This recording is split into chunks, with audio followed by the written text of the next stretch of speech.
Bom, pessoal, vamos começar, vamos trabalhar. Nós estamos hoje iniciando os nossos estudos do capítulo 7 do Clube do Livro da TCC. Hoje iremos estudar o tema treinamento da mente compassiva. Já brinquei com o pessoal do ao vivo aqui, que é um tema bem levinho, é um tema bem tranquilo. Estou eu aqui com a minha aguinha, com o meu energético. Brinquei com o pessoal mais cedo também, né? Vou avisar que é energético para não ficar em dúvidas aí quem estiver assistindo a gravação. Estamos estudando o livro Regulação Emocional em Psicoterapia. Sempre comento, sempre mostro ele aqui, que é esse bonitão.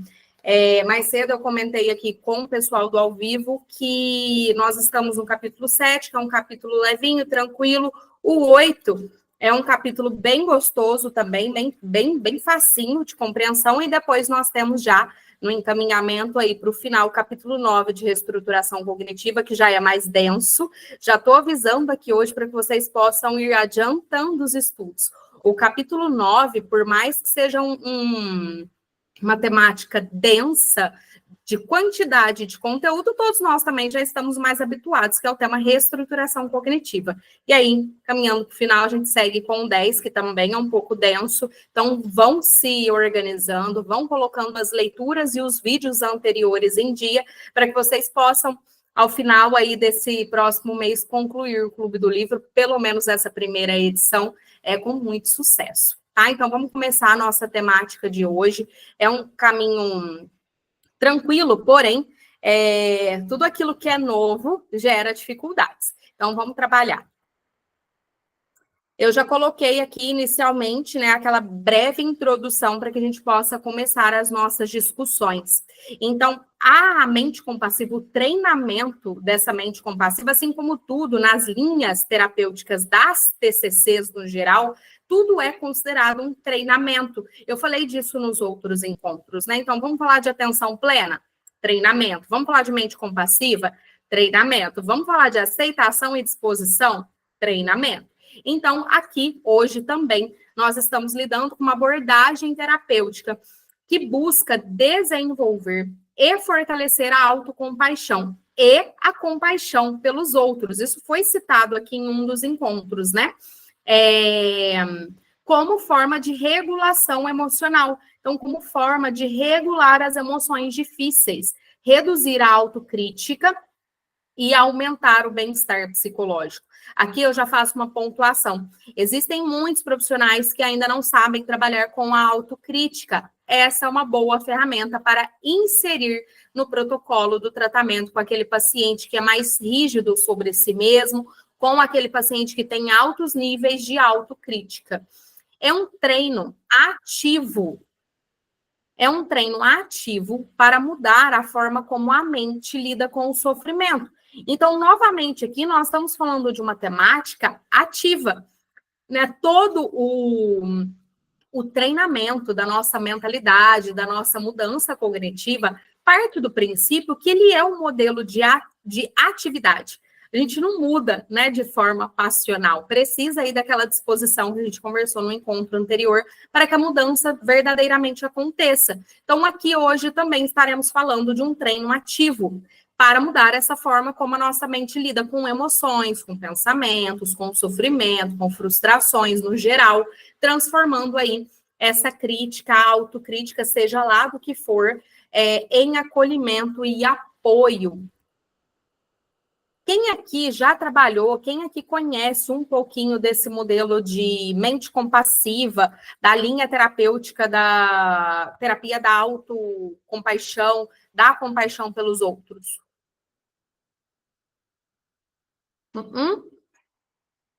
Só vi umas cabecinhas aí, né? Então, hoje nós vamos conhecer um pouquinho mais. O que é uma mente compassiva? O que é ter uma mentalidade de autocompaixão? Essa autocompaixão, compaixão por si mesmo ou a compaixão pelos outros? É a capacidade da nossa mente de acessar um estado psicológico caracterizado por calor, cuidado, acolhimento e sabedoria diante do sofrimento. Seja próprio, então seja todo esse movimento de cuidado, acolhimento comigo mesma, ou com aquilo que os outros vivenciam. Eu brinco aqui nesse treinamento da mente compassiva que nós precisamos entender o porquê que esse outro está passando por aquela situação no sentido emocional, que é aquela habilidade empática que nós psicólogos temos e que nós vamos precisar desenvolver com alguns pacientes. Então, vai envolver a regulação emocional para sair dessa autocrítica e do medo desse modelo, né, de se criticar e de ter medo sobre o que sente, o que pensa, o que vive, o que dói, entrando aí no modo de funcionamento muito mais seguro e equilibrado e libertador. Lembrando que nós estamos seguindo aí, né, a linha de raciocínio de todos os capítulos anteriores. E lembra o quanto nós falamos sobre liberdade aqui no nosso último encontro? O quanto é libertador trabalhar com aquela visão? Mantemos essa visão aqui hoje também. Então, na prática clínica, significa treinar os nossos pacientes a responderem ao sofrimento com apoio e gentileza, em vez de hostilidade, ao invés de braveza, de raiva do sofrimento ou até mesmo de esquiva. Então, nós temos aí um momento oposto do que geralmente estamos acostumados. Geralmente, a gente sofre pelo sofrimento, né? A gente falou disso semana passada. A gente fica bravo, a gente fica irritado de estar em sofrimento. Aqui, hoje, nós estamos tentando desenvolver um olhar um pouco mais compassivo, um pouco mais compreensível, inclusive, desse sofrimento momentâneo. E o que é a autocompaixão? Então, aqui a gente falou de uma mente compassiva no geral, e agora nós vamos dar uma olhada no que é a autocompaixão. A autocompaixão, ela é a habilidade de tratar a si mesmo, o meu eu, com o mesmo cuidado, compreensão e apoio que eu ofereceria a alguém querido, alguém que eu amo, que está em sofrimento. Aqui entra muito aquele diálogo, aquela descoberta guiada que nós fazemos com o nosso paciente, tentando fazer com que ele se coloque no lugar do outro quando ele está vivendo uma situação de dor. Sabe aquela troca de papéis? Aquele movimento, né, na qual eu pergunto para o meu paciente o que você diria, né, a uma pessoa que está no mesmo sofrimento que você. Como você acolheria uma amiga que está passando por uma situação semelhante ao que você está vivendo? Então, aqui eu tento direcionar a mente do paciente para que ele olhe para o outro e saia daquele sofrimento interno. Porque, às vezes, ao olhar para esse outro, ele consegue desenvolver esse senso de autocompaixão. Inclui aqui reconhecer a dor, e aí aqui nós vamos precisar daquela compreensão, da identificação, validar a sua experiência, responder com bondade e buscar reduzir esse sofrimento em vez de aumentar o sofrimento com a autocrítica. E é por isso que é libertador, né? Porque agora eu reduzo aí o sofrimento secundário de quando eu estou me autocriticando o problema que eu estou inserido. E aí tem um autor que é citado no livro que vai falar para nós que essa autocompaixão, ela tem 3 componentes. O amor próprio, que é essa autobondade em vez da autocrítica. Ela é comum na humanidade em vez do isolamento. Então, ao invés desse isolamento, eu preciso viver esse bem comum com os outros. Eu me coloco nesse núcleo humano. Porque quando eu critico o meu sofrimento, entendo eu, então, que eu tô fora, né? Daquele movimento humano que todo mundo vive. Então, aqui, essa autocompaixão, ela me insere nesse núcleo humano, de que pessoas sofrem. E eu sou uma pessoa, eu também sofro. E a atenção plena, equilibrada, em vez daquela fusão com as emoções dolorosas. Percebe que o livro tem toda uma continuidade, né?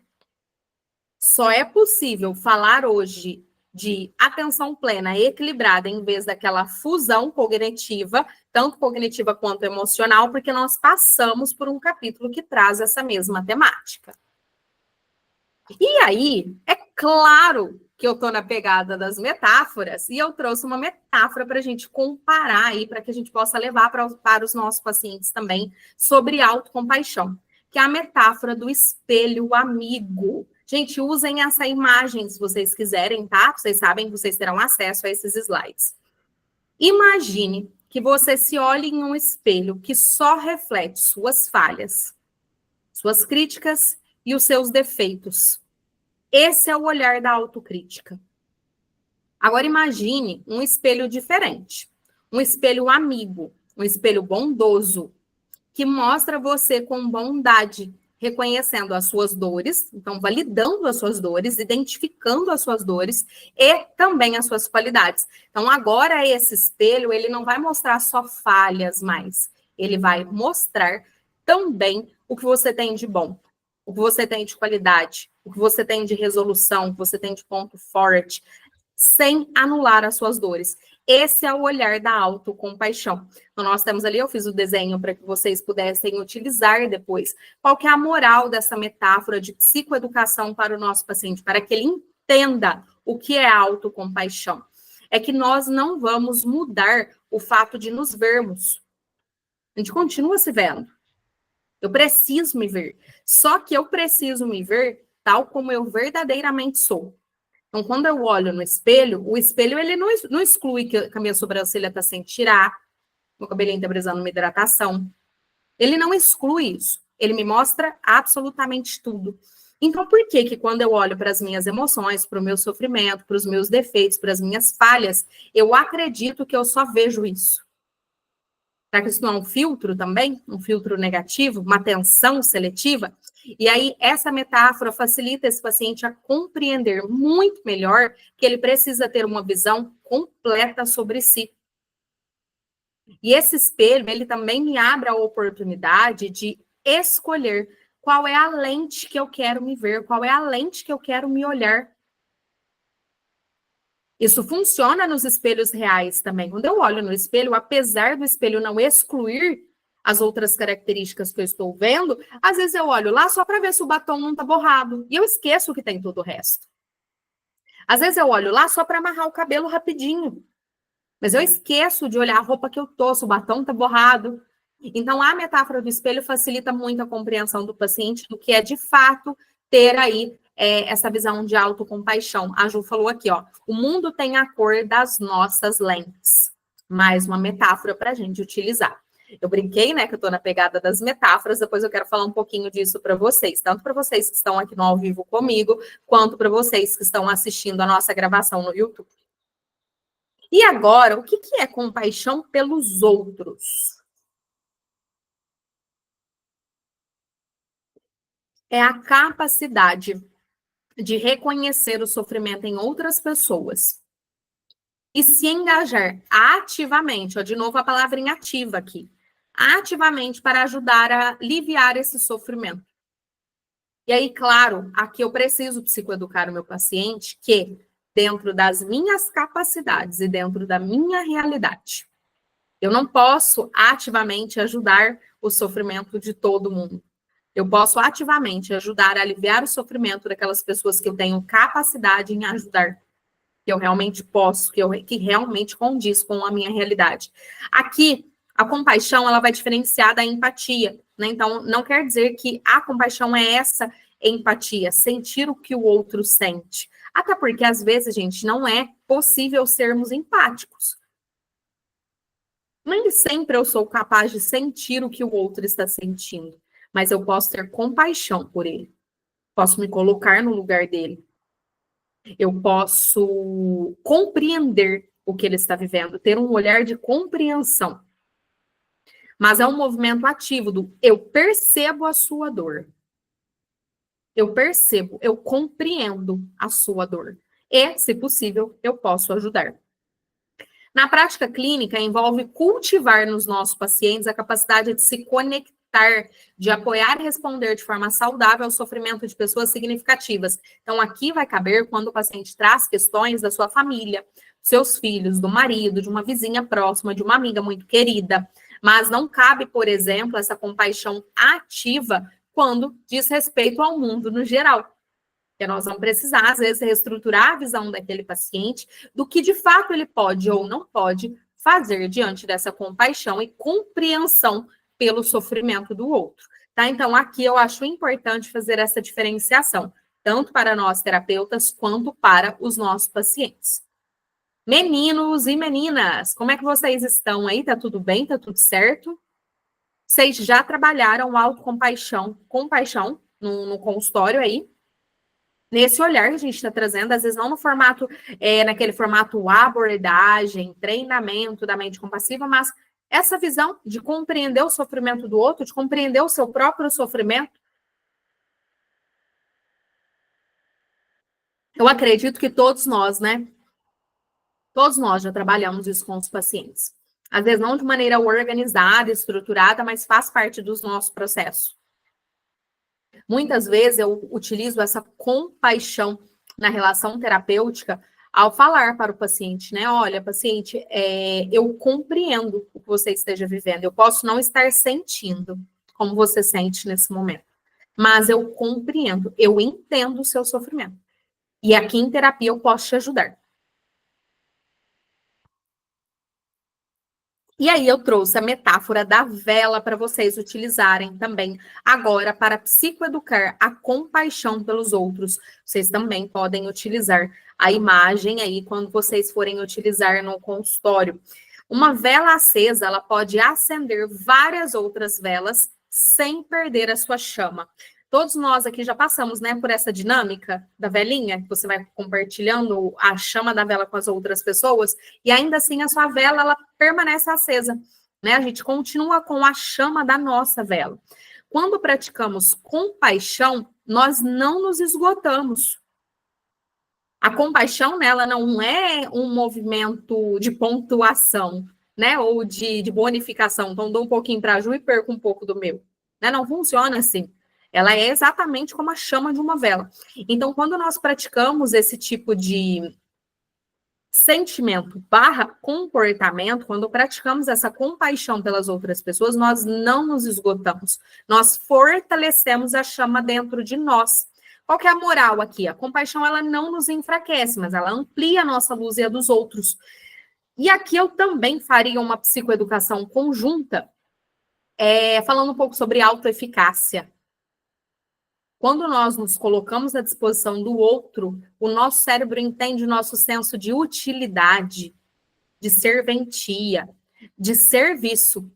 E quem serve, quem é útil, aumenta a sua autoeficácia. E a autoeficácia é um ótimo remedinho que nós temos aí para sintomas depressivos, para sintomas de estresse, de regulação emocional. Então, aumentar a autoeficácia do paciente, aumentar a nossa autoeficácia é muito importante no processo terapêutico. E aqui, a compaixão pelo outro, ela pode ser, sim, um veículo de aumento de autoeficácia, uma ferramenta para aumentar a autoeficácia do nosso paciente. Então, aqui caberia muito bem a metáfora da vela, né? Essa metáfora aí da chama e do quanto isso amplia a nossa própria luz.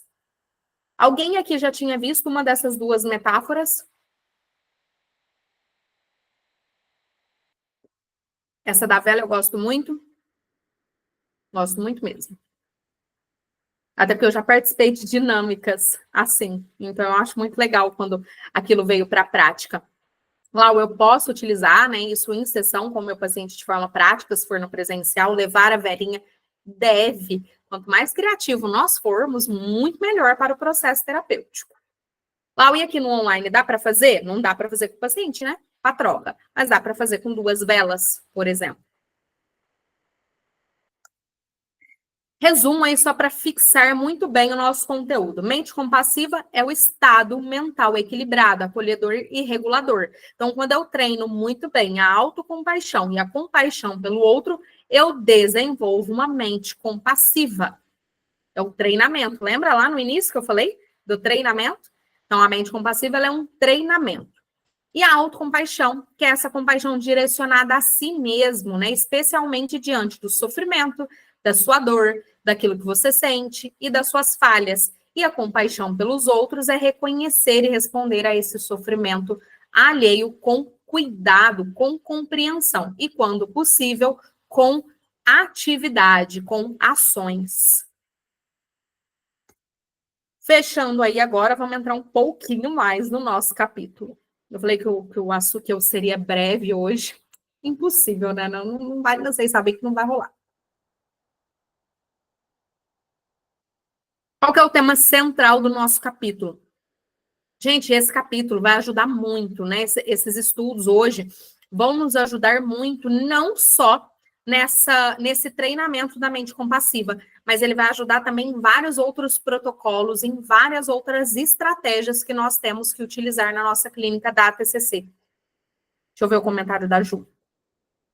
Um treinamento que começa com atenção plena e aceitação e compaixão por etapas, né? Exatamente. Percebe que o tratamento, assim como no livro, ele é direcionado, ele é uma escada. Então, nós vamos subindo, né, de forma inteligente, através do nosso raciocínio clínico, num formato de o que eu preciso trabalhar primeiro e, principalmente, para que o meu paciente saiba tal coisa, o que ele precisa saber antes. Se eu seguir o protocolo do livro, com certeza essa linha é uma boa linha aí de escala, tá?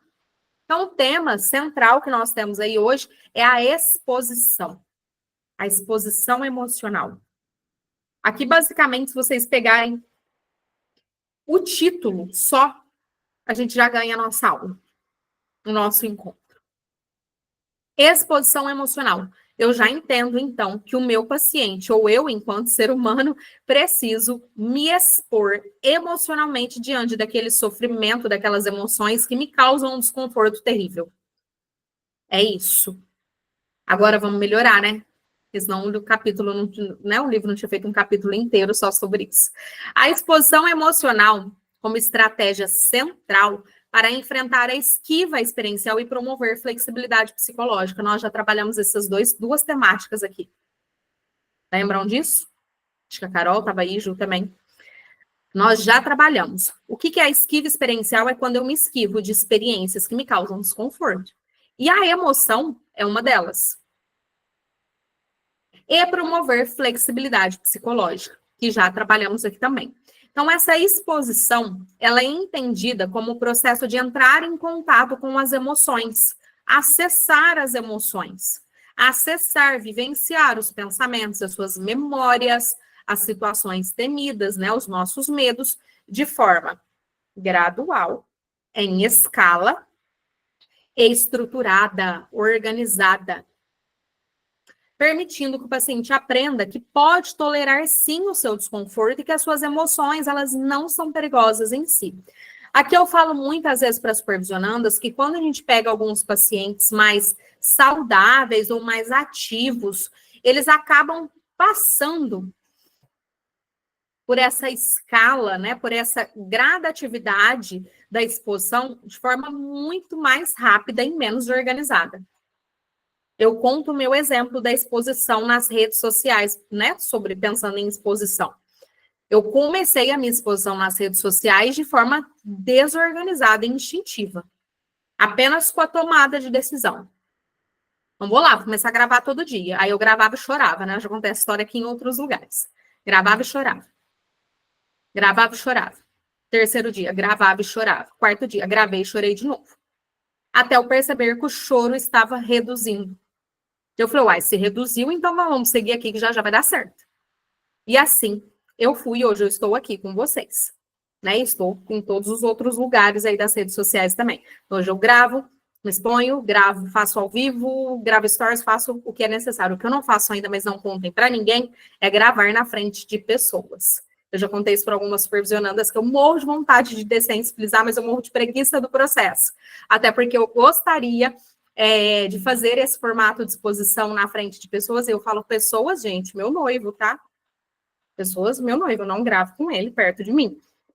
Então, eu tenho vontade de aprender a gravar na frente dele, de amigos, de amigas, em locais públicos, eu morro de vontade. Só que, o que me impede hoje, gente, a preguiça e, claro, a evitação, nós estamos aqui hoje para falar disso, a evitação, mas também essa preguicinha de ter que fazer isso de forma estruturada, porque eu quero compartilhar isso nas redes sociais. Então, por isso que eu queria fazer de forma estruturada para poder ensinar o protocolo para pessoas aí que têm esse movimento igual o meu.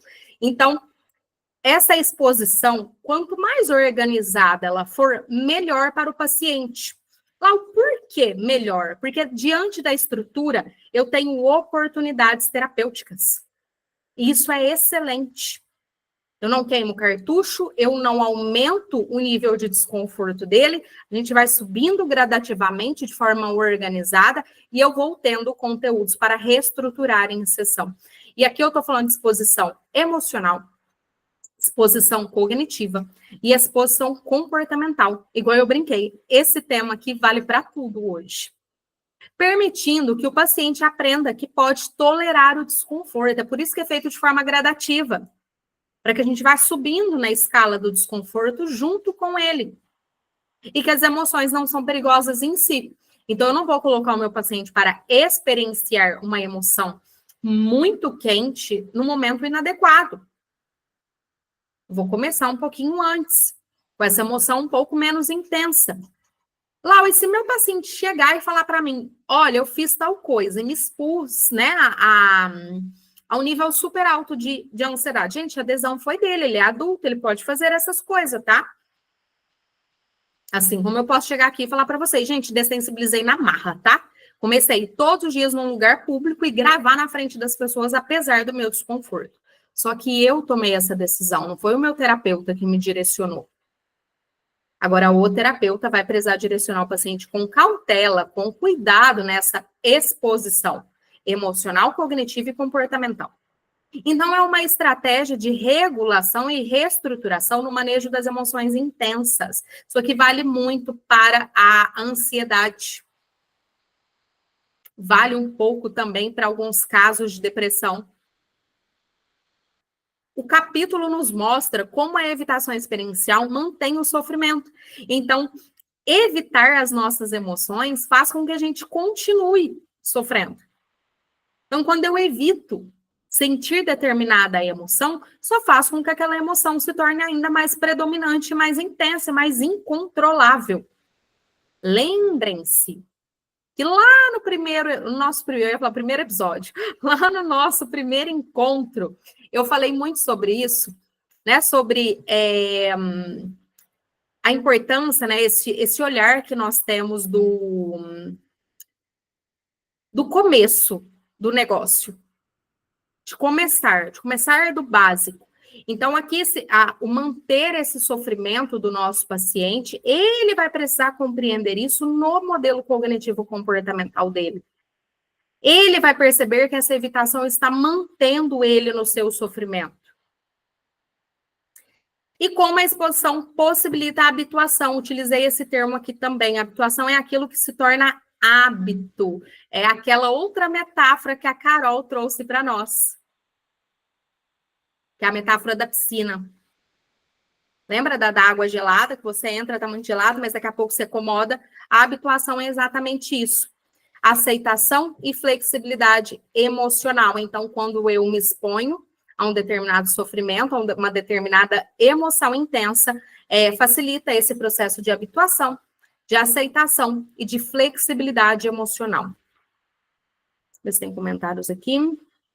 Não. E qual que é a lógica, né, dessa exposição? A evitação, ela reforça emoções disfuncionais, pois impede o processamento emocional. Aqui eu sempre psicoeduco vocês. A evitação, ela reforça as nossas emoções disfuncionais, porque o meu cérebro entende aquela evitação como evidência. Acho que eu já falei disso aqui também. Então, quando eu evito uma emoção, o que o meu cérebro entende opa, se ele evitou isso, significa então que isso é perigoso. Então, é melhor continuar evitando. E é uma evidência fajuta. É uma evidência mentirosa, uma evidência falsa. Pois impede o processamento emocional, ou seja, eu impeço que o meu cérebro funcione direito. O processamento da informação é corrompido diante dos meus comportamentos, diante de como eu vivo o meu modelo cognitivo. A exposição, ela permite o contato com o estímulo, com a emoção. Eu coloquei estímulo e emoção porque nós estamos falando de cognições, emoções e comportamentos, tá?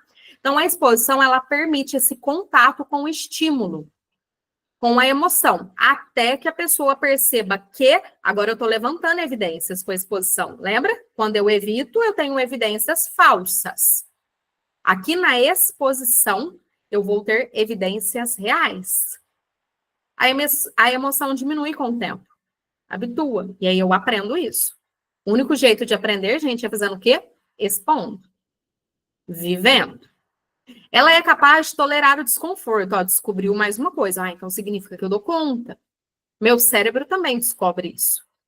São, ainda mais que são evidências reais, né? Palpáveis. Não é criação da minha cabeça, eu estou vivendo aquilo. E também nós percebemos que as emoções não são perigosas em si mesmas, por mais desconfortáveis que elas sejam. Nós podemos viver, gente, fica aí a psicoeducação para vocês fazerem com os pacientes no momento adequado. Nós podemos viver um nível de dor 10, de dor emocional, aqui de 0 a 10, né? 10 e ainda sobreviver. Elas não, viver essa intensidade não é perigoso por si só é desconfortável. Ah, mas é muito, só é muito desconfortável. Não, Lau, mas é muito, muito, só é muito, muito desconfortável. Ainda é tolerável. Que aí eu vou fazer aquela comparação com a dor da batida do dedinho na quina do móvel. Ai, gente, para mim não tem comparação melhor. Eu sempre vou usar aqui de novo. A batida do dedinho no canto do móvel dói, que chega a dar dor de barriga. Ou eu tô errada? Dói, mas ela dói muito mesmo. E você pode ter a idade que for, ela vai doer do mesmo tanto. E ela, todas as vezes que doer, você vai ter a mesma percepção. Que é qual? Não vai passar nunca mais. Que a dor parece que é tão intensa que você fala, não vai passar não. Essa agora não vai passar, é certeza que não vai. A mesma percepção errônea. E a mesma coisa vale para as emoções. Então, quando a gente termina lá do namorado, você acha que você vai morrer. Mas você só acha, você não vai. Ah, vai doer pra caramba. Vai doer pra caramba, mas vai passar também. Então, a mesma coisa vale para todas as outras dores. A evitação, embora inicialmente reduza o desconforto, porque quando eu evito, eu fico confortável, né? Ai, graças a Deus, fiquei livre. Só que ela mantém. E ela intensifica os nossos sintomas a longo prazo. Então, ela faz com que eu seja ainda mais refém daquilo. Que, para mim, é a pior coisa que o ser humano pode viver. Porque você já pensou? A gente sofre por conta do sofrimento real da vida, né? A gente perde uma pessoa, a gente termina um relacionamento, a gente é traído, a gente perde dinheiro, acontece um monte e a gente sofre. E esse sofrimento da vida real, ele dói e ele é doloroso. Beleza. Agora, já pensou eu mesma causar isso em mim?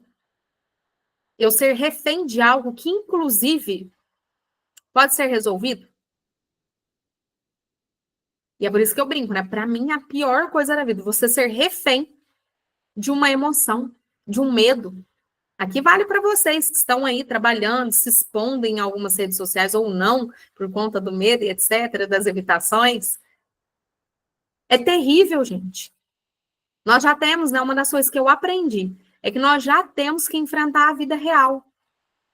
Agora, eu mesma transformar a minha vida num caos, num cativeiro, por conta de um medo que eu tenho, por conta de uma emoção que eu não quero viver. Isso é muito triste. A exposição, ela vai possibilitar a habituação. Então, quanto mais expõe, mais fácil fica essa habituação, esse hábito. E a integração, gente, integração da experiência com a desconstrução de crenças disfuncionais. Aqui entra na base do que eu sempre ensino. Qual a melhor técnica de reestruturação cognitiva de crenças centrais?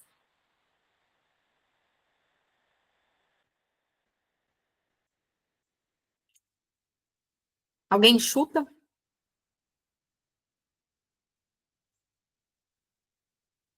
Qual que é a melhor estratégia, o melhor jeito de reestruturar crenças centrais?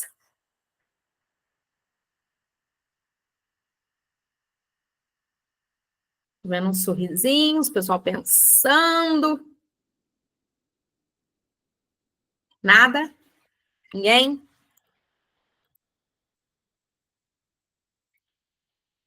A melhor forma, gente, é mudando de vida. É o melhor jeito. É mudando as nossas ações. É tendo evidências palpáveis, reais, de que aquela crença ela é mentirosa, ela é disfuncional. É a melhor forma. Então, eu sempre falo para vocês supervisionandos, para vocês que estão, alunos que estão sempre comigo, olhem realmente para os detalhes da vida desse sujeito. Entenda o porquê que ele tem esse fundamento de crenças e o que nós podemos fazer para confrontar essas crenças. Só que esse confronto de crença, ele não pode ser só verbal. Ele tem que ser palpável, ele tem que ser real, porque a melhor forma é através de evidências reais. A gente está falando de evidências aqui. Então, para o meu cérebro mudar a visão que eu tenho sobre eu mesma, ele precisa de boas evidências, novas evidências. Lá, você pode dar exemplos? Posso. Um pessoal, vou fazer autorrevelação aqui. Até porque eu não quero que isso caia de forma errada aí na mentalidade de vocês. Então, eu vou me usar para que eu possa ter o meu lugar de fala aqui. Eu, Lauane, tenho um valor que eu defendo, todos vocês já sabem disso. Qual o valor? O valor da eficácia, da produtividade, do trabalho, do resultado. Tá tudo no mesmo conjunto, tá? Eu gosto de ver as coisas acontecerem. E, gente, isso é tão legal, que, fazendo uma ponte, eu estava produzindo a tal da mala das metáforas, que vocês irão conhecer hoje, e eu produzi ela por uma semana. Eu estou ali nela, trabalhando. E aí, ok. E aí, vendo ela ficando organizadinha, bonitinha, eu estou ali. A autoeficácia está subindo. A produtividade está em alta. Fechou? Fechou. E aí, ontem eu consegui concluir ela, e assim que eu concluí, eu já coloquei ela para vender.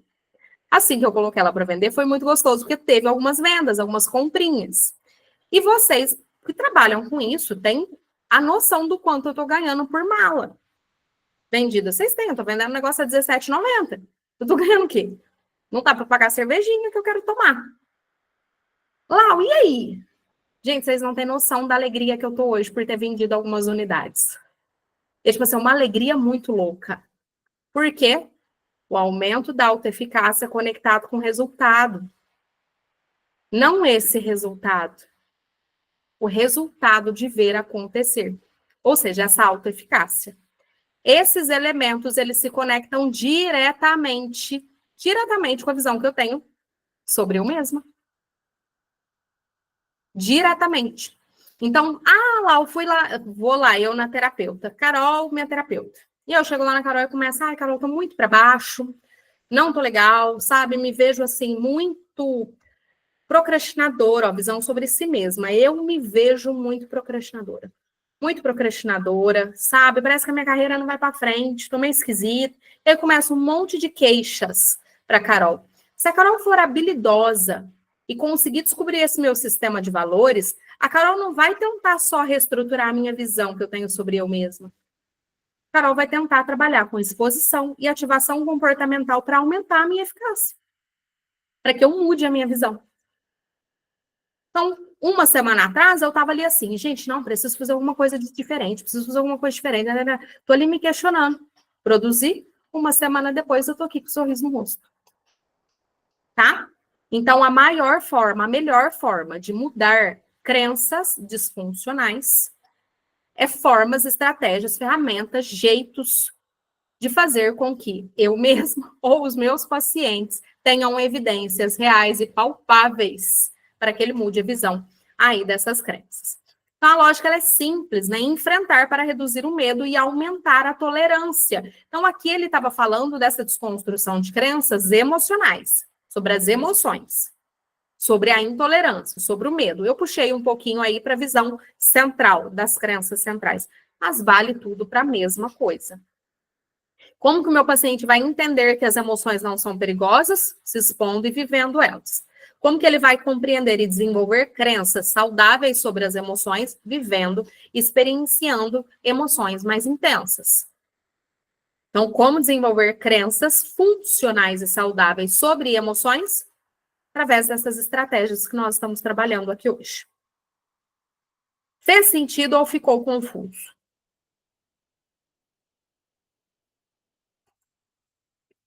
Tipos de exposição. Existem vários tipos de exposição. Vários tipos. Tanto cognitivas, emocionais e comportamentais. Aqui eu trouxe os tipos de exposição pensando aí nessa exposição emocional. Primeiro, a exposição externa, que é o contato com as situações, com os locais, com os estímulos evitados. Igual eu brinquei, eu vou acordar amanhã e começar a ir num monte de lugar público, gravar vídeos na marra, vivendo o máximo do desconforto, tolerando, enfrentando aí esses estímulos evitados, e aí eu dou, sei lá, 2 semanas para estar dessensibilizada. Acabou. Não tem mais intolerância ao desconforto. Olha lá, ó. Exemplo, multidão, dirigir, falar em público, se expor nas redes sociais em público, aparecer desarrumada na internet.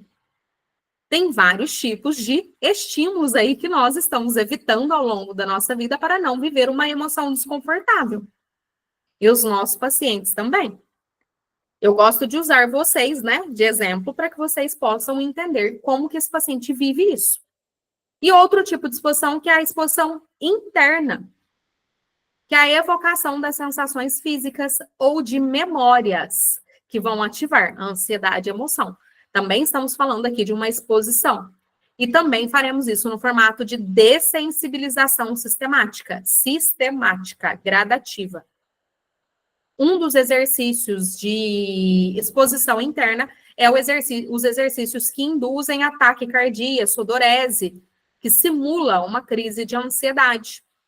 Ou o exercício de ativação de cognições que façam com que o paciente tenha a lembrança ali de um evento, de uma memória, ou algo que ele evita pensar. Eu já peguei pacientes que dizem, né, olha, eu não consigo nem pensar que o meu ex possa estar ficando com outra pessoa. E aí ativa uma crise de ansiedade. Aí imagina se essa coitada vê o ex na rua com outra. Se ela não expor isso agora, ela vai entrar num sofrimento muito maior depois. E nós temos o tipo de exposição imaginária. Fica a dica, tá? Cerejinha do bolo aí para vocês hoje. Comecem por essa sempre. Sempre. Eu posso começar, a partir de hoje, me imaginar gravando na frente das pessoas. Me imaginar gravando na frente do Caio. Me imaginar gravando... Aqui. Gente, pra vocês terem noção, eu já falei, não contem para ninguém. Eu tenho o meu nível de ansiedade e não sei se vergonha, eu não conseguiria gravar aqui com vocês. Ó, eu tô numa situação de exposição, de gravação, tô vendo play ali gravadinho. E vamos supor que eu faço uma gravação aqui agora, tipo, mostrando o grupo, igual algumas pessoas fazem. Sabe, Bre? Eu não dou conta. Lá, é incoerente. Eu não tô nem aí. Eu não dou conta. Tá? E aí nós podemos começar a montar uma escada gradativa bonitinha para fazer essa exposição. Então, faz primeiro no funcionamento imaginário, eu imaginando, então eu posso começar aqui hoje, imaginar o tempo todo eu gravando vocês. Semana que vem eu imagino mais um pouco. Aí depois, às vezes, faço a exposição. Então, primeiro, eu gosto de iniciar por essa imaginação. Então, fazer essa vivência guiada de memórias dolorosas ou antecipar esses eventos temidos, como eu fiz aqui agora. Então, reviver memórias dolorosas ou antecipar esses eventos temidos, né, em ambiente controlado. Qual ambiente controlado? A terapia. Eu, Lauane, gosto de expor um pouquinho mais os meus pacientes que eu acredito serem capazes disso, diante da relação terapêutica, diante do movimento, do momento que ele está em sessão. Então, ao invés de fazer a imaginária guiada só em sessão, eu passo a exposição imaginária para ele fazer como plano de ação também, que aí facilita. Porque aí, quanto mais ele expõe a imaginação, mais fácil eu passo ali para as outras exposições. A Ju falou, falar disso já é coragem, um micropasso. Gente, não, eu adoro as autorrevelações aqui, até para a aula ficar mais gostosa e divertida. Teve uma vez que eu estava gravando dentro do carro, porque o Caio foi comprar gelo. Sabe, num posto de gasolina? Ele correu lá para comprar o gelo. Falei, dá tempo de eu responder essa caixinha de pergunta aqui rapidão, né? Gente, eu gravei. De repente, esse menino tava vindo. Gente, foi me dando uma dor de barriga, um desespero, uma coisa. Falei, meu Deus, preciso terminar rápido. Antes que ele entre no carro. Aí ele entrou, ele assim, estava gravando? Eu assim, nele. Aham. Ele assim, pode continuar. Falei, não, já acabei. Não, já acabei, já tá tudo bem, não preciso gravar mais. Eu paro total. Eu paro total. Já aconteceu de eu estar saindo aqui achando que ele tá pra rua, de eu ir gravando pra lá e ele aparecer e eu paro total. Se eu clico no pause, apago o vídeo, segue a vida, acabou. Nunca mais, só gravo agora na hora que ele sair de casa de novo. Ah, mas nós vamos treinar isso. Vou levar vocês lá pra gente fazer essa dessensibilização.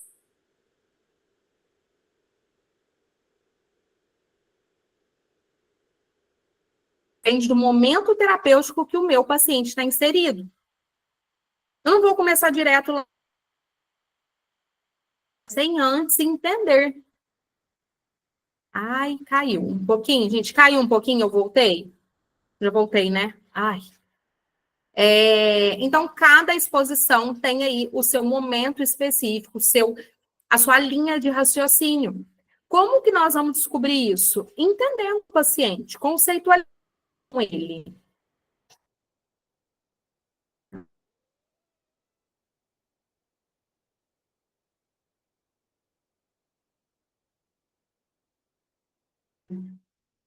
Para verificar se nós vamos voltar. Aqui travou.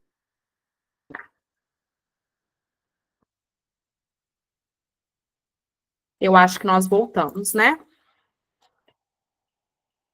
Vou manter a paciência, tá? Só para a gente não perder a gravação de novo, que nós já estamos atrasados no nosso cronograma. Então, vou repetir, porque eu não sei o que ficou gravado aí. Cada tipo de exposição, ela tem um papel específico e ela tem um momento que depende do nosso raciocínio clínico e do momento terapêutico que o nosso paciente está. E é por isso que nós precisamos saber avaliar bem o nosso paciente. As emoções dele, a intensidade das suas emoções, fazer a escada gradativa, eu vou falar disso já já. Aqui, ele traz para nós essa exposição às emoções específicas. Medo, tristeza, vergonha, raiva, porque cada emoção ela tem o seu modelo de funcionamento, seus gatilhos, a funcionalidade daquilo, se tem funções adaptativas ou desadaptativas, quais são, e as resistências específicas do paciente.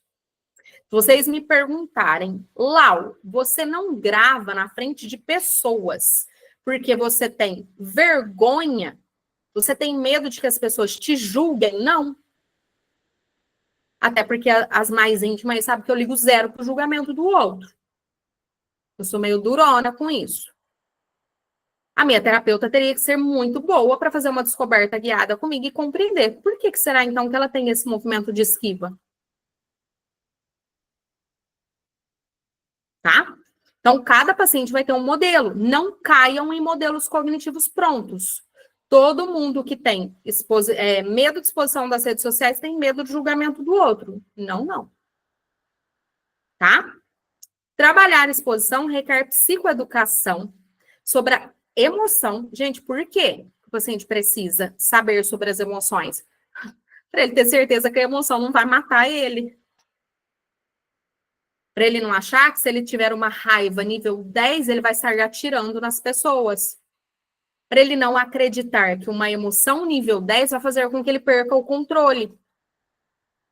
Ou que ele tenha, de fato, um infarto fulminante devido à ansiedade nível 10.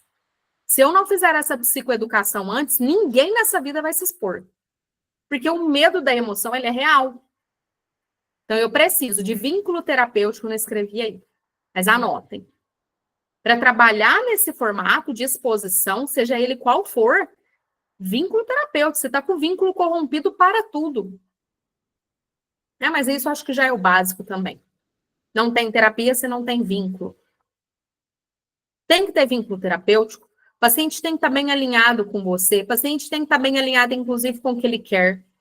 Ele não está, então volta algumas casas. Psicoeducação emocional e o treino gradual de tolerância. Lau, eu posso começar a desenvolver com o meu paciente algumas estratégias comportamentais fora da dor dele, inicialmente, para ele tolerar melhor algumas emoções, como, por exemplo, um banho gelado, para que ele tolere o desconforto do banho. Gente, arrasou. Se a gente começar de outras formas. Ao invés de ir direto na exposição dele. Eu posso usar outras formas de ativação comportamental ali que faça com que ele tenha desconfortos e tolere, para que o cérebro dele, inclusive, aprenda isso. Ah, nós somos capazes de tolerar, hein? O banho gelado, água gelada no corpo. Nós somos. Posso começar por aí. O amargo do café. Quem aqui estava no grupo de supervisão da sexta-feira? Não lembro se tinha alguém aqui.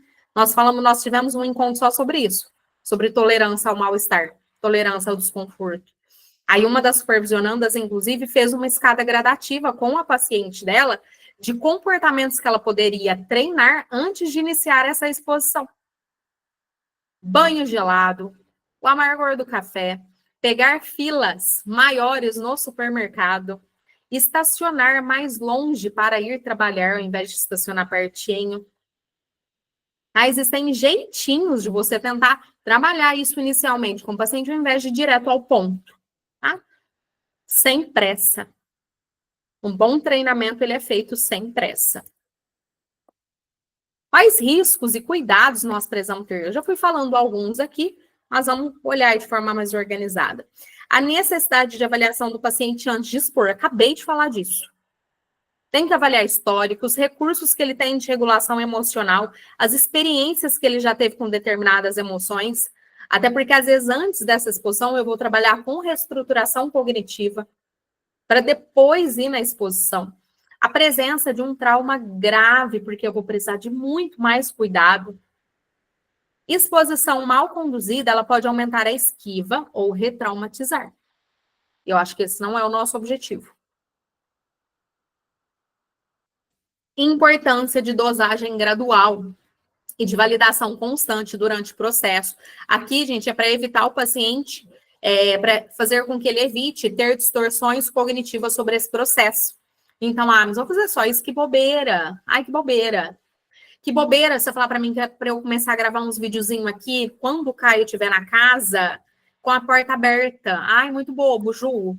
Ai, eu acho que é bobeira. Eu queria mesmo gravar na frente dele. Distorção cognitiva. Vou precisar trabalhar isso e validar a importância do passo a passo. Mostrar que nós estamos fazendo de forma gradativa porque é o que o nosso cérebro gosta e é mais confortável para ele. É menos provável que o meu cérebro esquive se eu fizer de forma gradual. Muito menos. Eu preciso psicoeducar isso para o meu paciente, mostrar essa importância do porquê que nós estamos fazendo no formato escadinha, passo a passo. Até porque a última coisa que eu quero é aumentar a esquiva dele. Quais são os benefícios, além de tantos, né, que nós já citamos aqui hoje? Reduz a esquiva. Então, quando o paciente aprende a lidar com isso, né, aprende a se expor, reduz a esquiva. E não reduz a esquiva só naquele contexto, tá? Reduz em outros também. Afinal, o seu cérebro vai ficando cada vez mais autoeficaz, mais resolutivo, mais saudável. Aumento de tolerância ao desconforto emocional. Então, agora esse paciente passa a sofrer menos. Ele tem maior tolerância. Ele passa a lidar melhor com o sofrimento. Agora, coisinhas assim só são coisinhas assim mesmo. Ele passa a vivenciar sofrimentos e experiências emocionais mais coerentes com a situação que ele está vivenciando. Nós temos aí a reestruturação de crenças disfuncionais. Olha lá, ó, o que eu falei mais cedo, das evidências, né? Então, agora esse paciente consegue lidar com coisas. Se ele consegue lidar com coisas, não tem o porquê ele acreditar que não consegue. Não tem como ele acreditar que ele não vai suportar se ele suporta. E favorece a aceitação, a autocompaixão e a integração dessa experiência emocional. Ele passa a integrar todos esses elementos que nós estamos treinando com ele. E aí o nosso livro vai trazer para nós aí algumas práticas. Eu tentei organizar aqui num formato mais visual para nós, tá? O livro dá ênfase em 3 técnicas principais. Essas 3 técnicas, inclusive, além dele descrevê-las, ele também coloca ali os formulários lá no final do livro. Não sei se vocês viram. Então, nós temos os formulários, que é o formulário 7.1, 7.2 e 7.3, que é a técnica da meditação da gentileza amorosa, a técnica da imaginação do eu compassivo e a técnica da redação de cartas compassivas. Essas são as 3 práticas que o capítulo dá ênfase. E aí coloquei aqui também algumas outras possibilidades que, para mim, são muito importantes, que é a construção da hierarquia. Tem que construir. Eu sei que dá trabalho, eu sei que a gente queria já começar de uma vez, mas é necessário fazer essa escada hierárquica e organizada com intensidade da exposição do paciente. Tá? Não vamos meter os pés pelas mãos, não.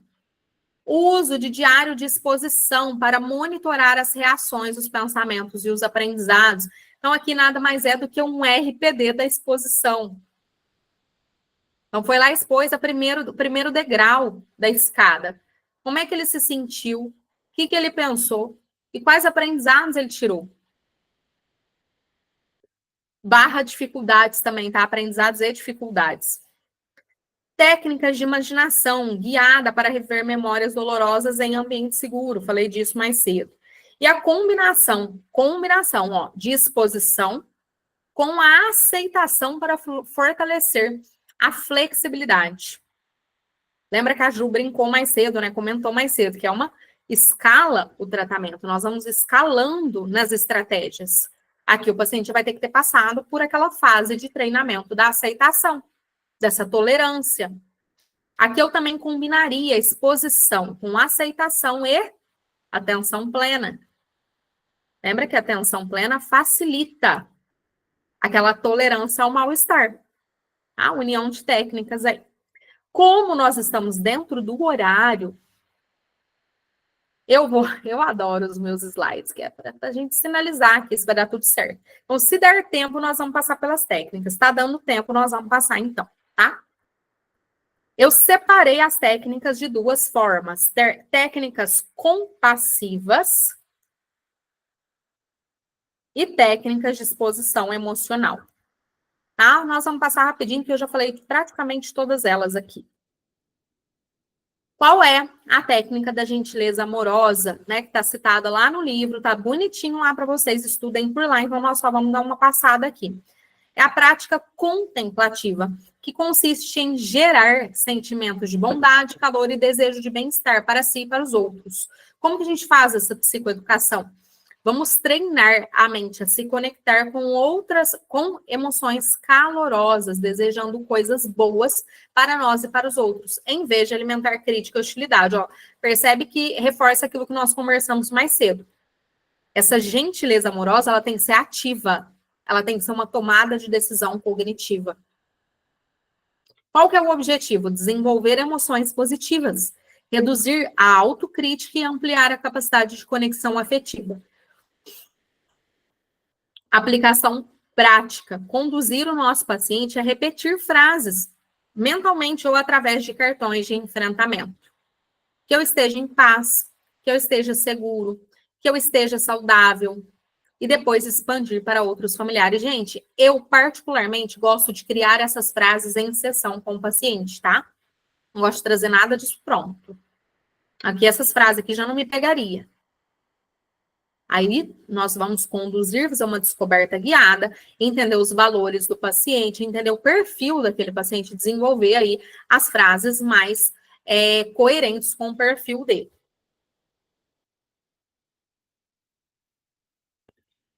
Imaginação do eu compassivo.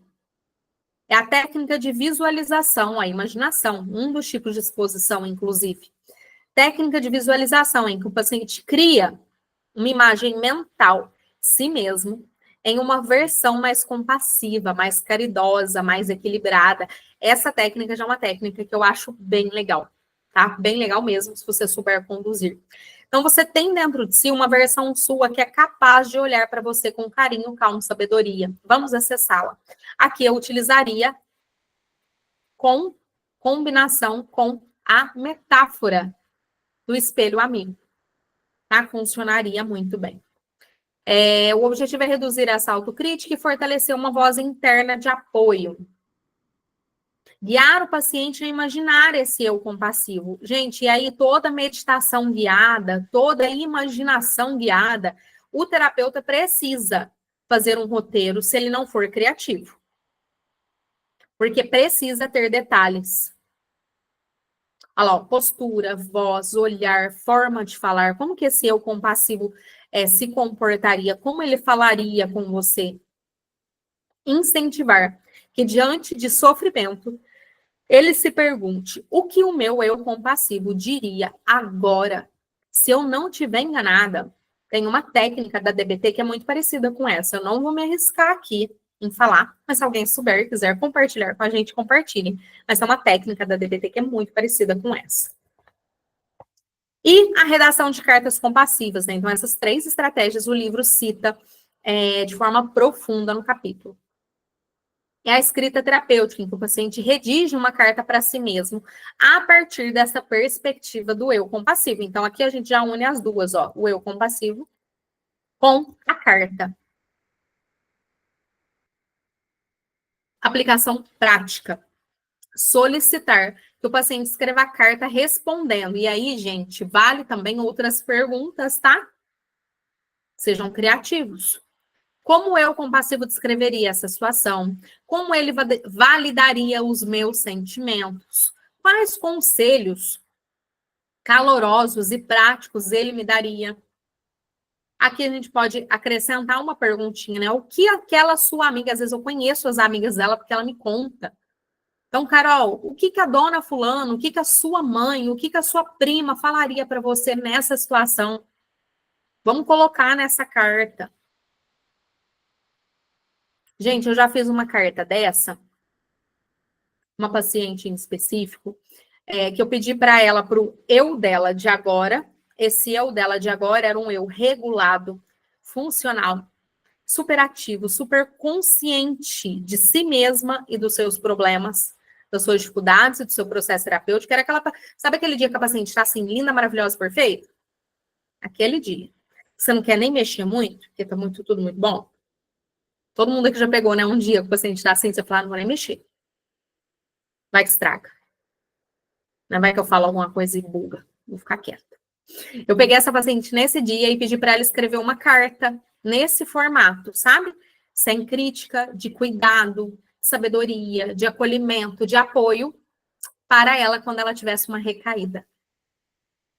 Ela levou uma cópia dessa carta e eu guardei, porque eu fiquei com medo da carta perder, e a carta realmente ficou muito boa, e a gente utiliza ela em determinadas situações de recaída. E aí nós temos as técnicas de exposição emocional. Continua dando tempo, então seguiremos. Que é a primeira, que é aquela que eu citei, que é a construção de hierarquia de exposição emocional. Pesquisem na internet modelos, tá? Dessa construção de hierarquia. Existe, inclusive, uma escalinha que você utiliza para construir essa hierarquia de forma ainda mais estruturada. Não é necessário, tá? Mas se vocês quiserem, podem utilizar recursos. Aqui nada mais é do que uma lista gradativa das situações ou memórias que despertam aquelas emoções no paciente. Cria uma escala de 0 a 100 de desconforto para cada um dos itens, para que você possa montar essa hierarquia. Tudo que é escala, gente, escala, lista, linha do tempo, eu faço no formato brainstorm. Primeiro, cerejinha do bolo aí para vocês também. Tá bom, Carol? Até mais. Primeiro eu jogo brainstorm, pego tudo. Então, quais medos, quais as mais fáceis, quais as mais difíceis, vou questionando o paciente. E aí depois eu organizo a escala, tá? Essa é uma forma mais fácil de fazer. A gente pode fazer do jeito que a gente preferir. Então, é para fazer essa escala para que vocês possam expor gradualmente os pacientes, né? Por níveis mais baixos. o diário de exposição, né, que foi o que eu comentei mais cedo, que é como se fosse um modelo cognitivo-comportamental da exposição dele. Então, ele foi lá, expôs aquele comportamento, expôs aquela emoção, e a gente cria um RPD posterior. Só que esse RPD ele é mais específico. Então, qual foi a situação exposta? Qual foi a intensidade da emoção? Quais pensamentos ele teve na exposição? Quais comportamentos ele deu conta de executar? Quais aprendizados e quais dificuldades que ele teve na exposição? Técnicas de imaginação guiada, né? Então, a gente faz a evocação das memórias ou de imagens emocionais ou dos comportamentos que ele precisa expor para que a gente faça esse guia e inclusive, verifique o que está aparecendo, né, no RPD dessa exposição imaginária, para que a gente possa reestruturar cognitivamente aquilo que está distorcido, aquilo que precisa ser corrigido. Por isso que eu falei, né? O processo terapêutico, ele exige de nós um raciocínio clínico. Às vezes eu começo lá as exposições e aí eu começo a encontrar obstáculos terapêuticos. E aí, às vezes, esses obstáculos só apareceram porque eu não evitei eles antes. Quais obstáculos? Cognições distorcidas. Cognições distorcidas sobre a emoção, cognições distorcidas sobre o comportamento, valores não bem detectados. Se eu tivesse trabalhado isso antes, a imaginação, a técnica de imaginação, disposição posterior, ficaria muito mais fácil. Então, aqui, né, o terapeuta ele guia essa imaginação, validando as emoções, pausando se necessário, se for principalmente traumas, é necessário muito mais cuidado. E auxiliando o paciente a permanecer presente na exposição de imaginação, porque ele tem ali naquele momento o apoio compassivo da minha parte e autocompassivo da parte dele. Então, com pacientes mais graves, essa imaginação guiada vai acontecer somente em sessão. Com pacientes que já estão em evolução, estão mais funcionais, nós podemos passar como plano de ação para que eles ponham essa imaginação fora da sessão também. Tudo bem com todo mundo aí?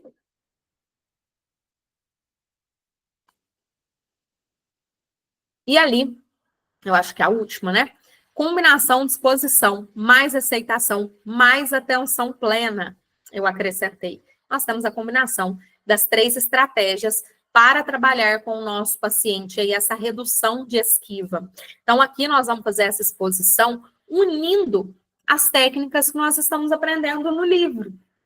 Então, nós vamos fazer as exposições com o nosso paciente utilizando validação, a aceitação e disposição, a tolerância ao desconforto, a atenção plena, as estratégias de regulação emocional no geral, para que ele consiga viver aquela emoção tal como ela é. Nós falamos muito disso aqui em um dos encontros. Então, durante a exposição, nós vamos guiar o paciente a notar, a observar como que o modelo dele está funcionando naquele momento. Praticar a respiração consciente, ou seja, atenção plena, e validar internamente a sua experiência. Fez isso? Fiz, Lau. Volta na onde? Aqui. Agora nós vamos fazer o diário daquela exposição que nós fizemos, unindo aqueles elementos. Unindo, né, aquelas práticas, aquelas estratégias. Gente, olha como tudo é tão bonito. Né? Como que a TCC, como que as estratégias, né, dessa prática que nós temos aí, olhando, né, para o modelo cognitivo central, para o modelo de regulação emocional, para os modelos, né, de ativação e mudança comportamental, olha como tudo se conecta. E aí daqui eu vou deixar uma cereja final para vocês, não saiam, tá? Vou deixar uma cereja assim do bolo final, que é aqueles que ainda têm muitas dificuldades em unir a terapia cognitivo-comportamental com essas práticas gerais, né, das linhas da TCC, não se concentrem nesse momento, tá, gente? Prestem atenção, principalmente vocês que estão pelo YouTube. É nesse momento, agora. Não é para amanhã e depois. Se concentrem nisso agora. Em serem muito bons no básico. Porque é o básico que se integra. E quando esse básico se integra, estudar protocolos, artigos científicos, prática baseada em evidências, fica muito mais fácil. Por que eu estou dando essa cereja do bolo aqui para vocês hoje? Eu noto que há um desespero do profissional muito grande em querer avançar. E que bom, né? Natural isso, é o que eu espero mesmo. Só que não avancem antes da hora. Não avancem antes da hora. Tornem-se muito, muito bons naquilo que precisa ser feito inicialmente. Então, para nós que trabalhamos aí com uma terapia cognitiva, com uma terapia super estruturada, super organizada, se concentrem nisso. Em dominar o básico do que é clássico. Então, vai lá, dominou bem a TCC clássica, começa agora a dominar a regulação emocional. Tá vendo que regulação emocional fala muito de atenção plena? Vai lá e domina essa linha também. Percebeu que, opa, eu tô ficando bom nisso aqui, entra um pouquinho ali em aceitação. Então, vão caminhando pelas TCCs com paciência e sabedoria também. E com tolerância ao desconforto, né? Eu sei que é desconfortável, eu sei que a gente quer avançar. Aí eu começo agora a aprofundar. Aí eu começo a ler livros mais robustos, livros mais complexos, artigos científicos mais difíceis, prática baseada em... Gente, só é possível fazer prática baseada em evidências. Ninguém conta isso, né? Mas só é possível fazer prática baseada em evidências depois que eu domino o básico. Não tem jeito, até porque a prática baseada em evidências, nós teremos aí um cruzamento das linhas. Nós teremos, inclusive, aí a nova linha, que é a linha do transdiagnóstico. Como é que eu faço transdiagnóstico se eu não sei o básico? Então, fica aí a minha sugestão para vocês e o meu abraço terapêutico também, porque nós temos muita coisa para estudar. Então, para nós encerrarmos, eu coloquei aqui, né, para que vocês olhem depois com calma, os formulários do capítulo 7. Não é necessário utilizar formulários, porém, é um bom apoio. Então, vocês vão ver que o capítulo 7 disponibiliza para nós formulários para as 3 técnicas principais que ele deu ênfase no livro, tá? Então, depois vocês consultem esses formulários para vocês verem. Eu até citei aqui os 3, olha lá. O primeiro é o da gentileza amorosa, o segundo do eu compassivo e depois a carta autocompassiva, né? Que o paciente vai fazer para si mesmo. Então, deem uma olhada depois. E aí, para finalizar, eu quero fazer o meu merchan do dia, tá? Quero que vocês consultem depois com calma também e conheçam. Eu desenvolvi a minha mala das metáforas. Eu elaborei um material que vocês irão encontrar aqui no slide. Então, no slide tem aí o botãozinho para vocês acessarem a compra desse material e lá no link da minha bio também. Para vocês que estão aqui no YouTube comigo, o link de compra estará aqui na descrição do vídeo. A minha mala das metáforas reúne 50 metáforas temáticas divididas em 10 temas. Ou seja, são 10 capítulos, cada capítulo com 5 metáforas temáticas. Então, nós temos ali o capítulo da ansiedade, o capítulo da depressão, o capítulo de regulação emocional, o capítulo de aceitação.